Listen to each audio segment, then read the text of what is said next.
नमस्कार, मैं धर्मेंद्र कुमार। प्रगति क्लासेस के YouTube चैनल में आप सभी का बहुत बहुत स्वागत। आज बात करेंगे मध्य प्रदेश का टॉपिक विशेष पशु पक्षी एवं अभ्यारण्य। तो देख लेते हैं यूनिट के साथ में।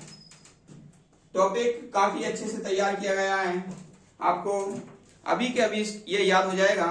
तो देख लेते हैं स्पेशल यूनिट के साथ में। सबसे पहले मैंने बनाया है अभ्यारण्य स्थापना, सन, जिला, क्षेत्र और पशु पक्षी। यहाँ पर वीडियो में कुछ खास अभ्यारण्य लिए गए हैं, इसका फुल टॉपिक आएगा इसके बाद कभी। तो देख लेते हैं अभी फिलहाल सैलाना अभ्यारण्य। तो सैलाना अभ्यारण्य सबसे पहले मैं डेट बता देता हूं। इसकी डेट 1983। जैसे कि सैलाना में ये शाह है और सरदारपुर में भी शाह है। तो शाह मतलब होता है ABC, सी माने 3, ठीक है। तो ये 83 याद रख लेना। इसका भी 1983 याद रख लेना, ठीक है, क्योंकि इसमें भी ये शाह आ रहा है। तो सरदारपुर और सैलाना और सरदारपुर दोनों का क्या हो जाएगा 1983। फिर है सोन नदी अभ्यारण्य, सोन, कैन, घाटीगांव, करेरा और कूनो। इन सभी का है 1981। 1981 अच्छे से इसको समझना। डेट के मामले में एग्जाम में अक्सर डेट पूछ ली जाती है, वहां पर कंफ्यूजन की स्थिति रहती है, लेकिन मैं आपको ऐसा क्लियर करवा दूंगा। जैसे कि सोन, कैन, घाटीगांव, करेरा और कूनो, इसका एक आप ट्रिक लिख सकते हैं कि भाई सो के घाटी पर सफर नहीं करना चाहिए। तो सो के घाटी पर और घाटीगांव और करेरा में सफर ना करो। और कूनो यानी कि कूका, कूनो को अपन याद कर सकते हैं कूका माने होता है आवाज देते रहना। तो घाटी पर और करेरा में भी अमूला घाटी है, ठीक है। तो इसलिए सोन, कैन यानी कि सो के घाटी पर और करेरा में क्या नहीं करना, सफर नहीं करना है, कूका देते रहो। कूका यानी कूनो, ठीक है। तो ये सभी का क्या हो जाएगा 81, आपको ये याद हो जाएगा। फिर है चंबल अभ्यारण्य। तो चंबल में मैंने आपको, जैसा कि आप जानते हैं कि चंबल में दस्यु रहते हैं और दस्यु से मतलब ये शक रहता है कि दस्यु हैं वहां पर, लेकिन दस्यु अब खत्म हो चुके हैं, चूंकि डाकू जो व्यवस्था है अब नहीं रह गई है, पुलिस चौकन्नी हो गई है, ठीक है। तो अभी भी शक है और शक संबत कब का है 78 का है, ठीक है। तो शक संबत 78 का है। तो चंबल अभ्यारण्य भी 78 का है, यानी कि 1978 और 79 ना लिखो कोई दिक्कत नहीं है, लेकिन 1978 और 78 ईस्वी का क्या है शक संबत है, इसलिए याद हो जाएगा चंबल अभ्यारण्य 1978, ठीक है। फिर है गांधी सागर। तो गांधी सागर जो अभ्यारण्य है वो है 1975 का, 74 का है, सॉरी 1974 का गांधी सागर है। तो आप ऐसे याद कर सकते हैं कि गांधी जी वृद्ध अवस्था में 74 नंबर बीड़ी पीते थे। 74 नंबर गांधी जी वृद्ध अवस्था में कौन से नंबर की बीड़ी पीते थे, ये कल्पना कर सकते हैं, 74 नंबर बीड़ी पीते थे। तो 1974 में क्या हो जाएगा गांधी सागर अभ्यारण्य, ये आपको डेट याद हो जाएगी। जीके में थोड़ा तर्क लगा के आपको डेट याद करेंगे, स्थायी याद रहेगी वो, ठीक है। अब फिर नौरादेई है।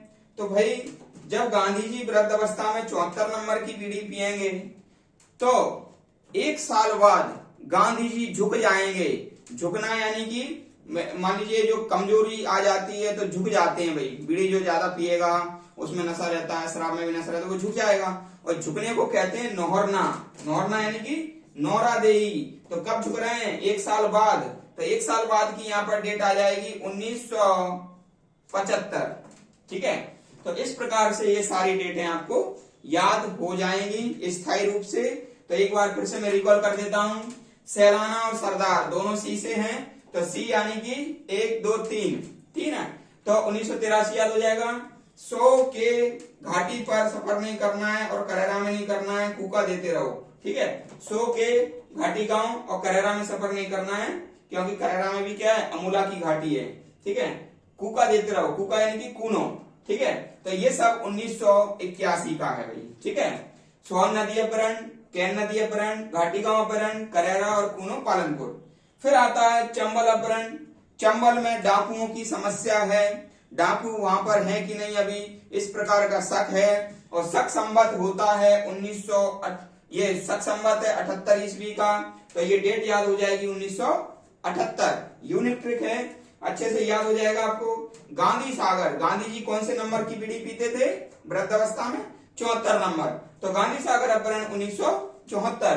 फिर एक साल बाद वो झुक जाएंगे, नौर जाएंगे, तो 1975 में नौरा देवी। तो मुझे जहां तक समझ आ रहा है आपको ये डेट याद हो चुकी होंगी, ठीक है। एक बार रिमेम्बर और कर लेना, अस्थायी रूप से याद हो जाएगा।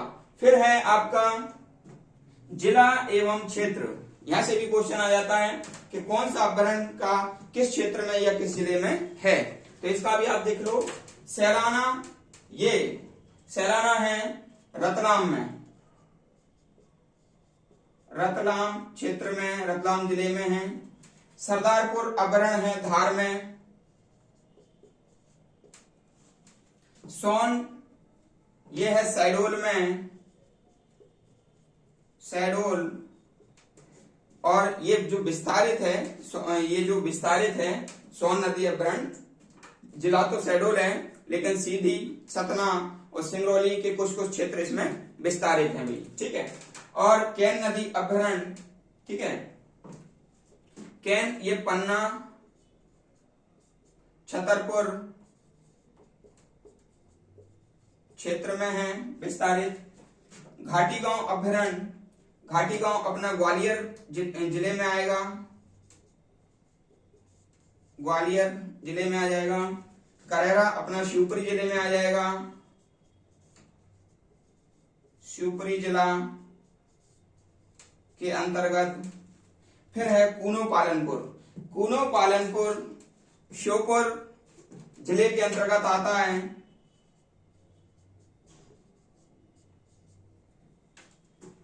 फिर है, अब इसमें कभी कभी कुछ किताबों में मुरैना भी दिया रहता है, ठीक है, तो एग्जाम की दृष्टि से ऑप्शन में जैसा भी आए उस हिसाब से देखना पड़ेगा।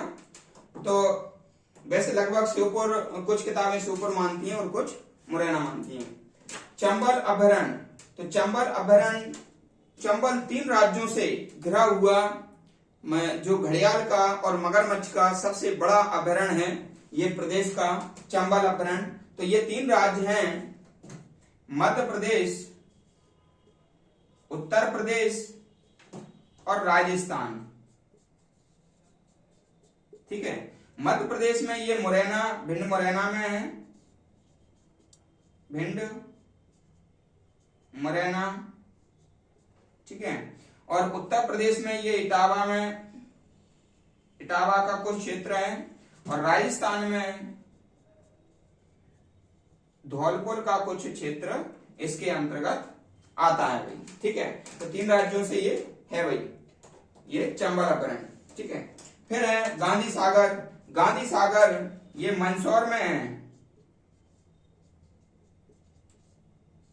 मंदसौर और कुछ क्षेत्र इसमें नीमच में भी है, ठीक है।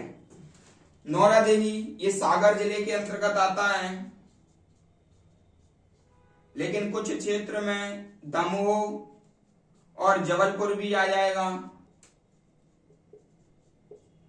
तो इस प्रकार से ये सारे क्षेत्र भी हमको याद हो जाएंगे।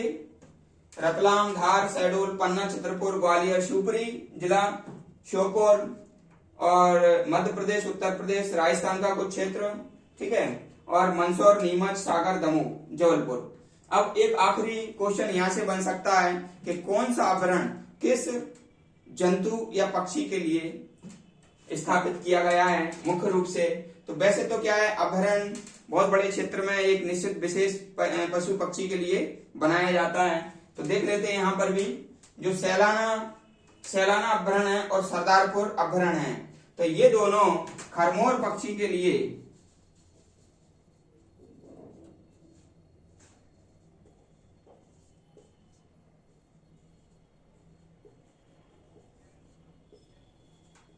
स्थापित किए गए हैं। खरमोर पक्षी के लिए जो सोन है, सोन कैन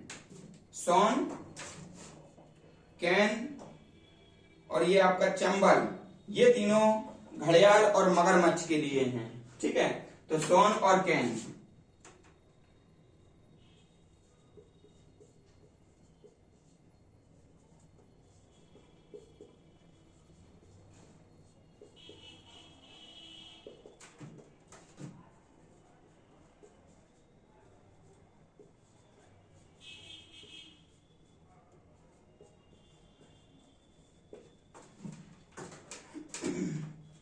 चंबल भी, घड़ियाल और मगरमच्छ।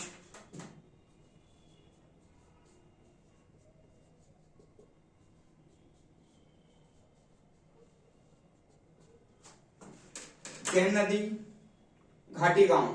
घाटी गांव ये सोनचरैया के लिए प्रसिद्ध है और करेरा भी सोनचरैया के लिए प्रसिद्ध है। सोनचरैया इसको कहते हैं great Indian bustard. Great Indian bustard भी इसके लिए कहा जाता है, सोनचरैया के लिए। ठीक है, और ये भी सोनचरैया के लिए है, करेरा अभयारण्य। ठीक है, फिर है आपका कूनो पालनपुर अभयारण्य। कूनो पालनपुर अभयारण्य में गुजरात के गिर नेशनल पार्क से एशियाई बब्बर शेर मध्य प्रदेश में लाए जाने के लिए इसको स्थापित किया गया है। तो यहां पर हम लिख सकते हैं एशियाई बब्बर शेर। ठीक है, गुजरात के गिर से नेशनल पार्क से लाया गया। चंबल अभयारण्य ये घड़ियाल और मगरमच्छ के लिए मध्य प्रदेश का सबसे बड़ा ये अभयारण्य है। यहां पर लिख सकते हैं मध्य प्रदेश का सबसे बड़ा, लेकिन मगरमच्छ के लिए है ये बड़ा, मगरमच्छ और घड़ियाल के लिए। वैसे मध्य प्रदेश का सबसे बड़ा अभयारण्य है नौरादेही जो सागर में है, लेकिन ये जो है ना मगरमच्छ का सबसे बड़ा कौन सा है, ये है चंबल अभयारण्य। इस बात को आप ध्यान रखना, मध्य प्रदेश का सबसे बड़ा मगरमच्छ के लिए, मगरमच्छ और घड़ियाल के लिए। ठीक है, फिर है गांधी सागर अभयारण्य। तो गांधी सागर जो अभयारण्य है मंदसौर और नीमच में, ये नीलगाय के लिए स्थापित किया गया था मुख्य रूप से। नीलगाय, और आपको मैं बता दूं गांधी जी ने नील आंदोलन चलाया था। नील आंदोलन चंपारण क्षेत्र में चलाया था, बिहार के चंपारण में। तो आप समझ सकते हैं गांधी सागर जो अभयारण्य है, तो गांधी सागर अभयारण्य है वो नीलगाय उस जो जंतु के लिए स्थापित किया गया था। ठीक है, और ये नौरादेही ये भी नीलगाय के लिए स्थापित किया गया था। ये आपका टॉपिक कंप्लीट हो गया। 4 तरह के क्वेश्चन इसमें से बन जाएंगे। स्थापना पूछ लेंगे, जिला क्षेत्र पूछ लेंगे, जंतु पूछ लेंगे, और इसमें जो विशेष मैंने कुछ बातें बताई हैं वो भी पूछ लेंगे। तो सभी प्रतियोगी अच्छे से इस टॉपिक को याद करना यूनिक ट्रिक के साथ में। और अंत में ये कहूंगा जो नए व्यक्ति हैं वो चैनल को सब्सक्राइब करें, रेगुलर वीडियो से जुड़े रहें। पर प्रतिदिन वीडियो आएगा, तो इसलिए और सभी का चैनल देखने के लिए बहुत बहुत धन्यवाद।